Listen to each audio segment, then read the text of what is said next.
ভারী ছায়ে ঢাকা পড়েছে আকাশ। ভয়াবহ অগ্নুৎপাতের সাক্ষী অরণ্যে ঘেরা ইন্দোনেশিয়ার জাবা সেমেরু পর্বত।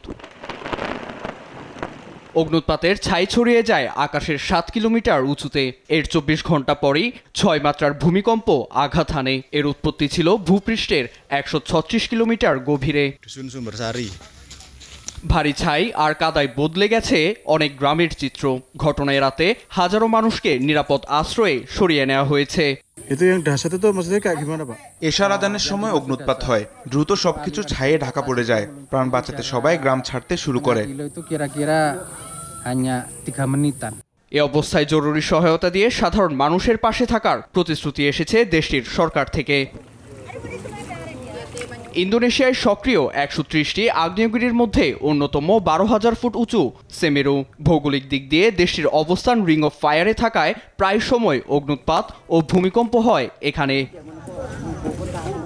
নীরব দাস, নিউজ ডেস্ক, দেশ টিভি।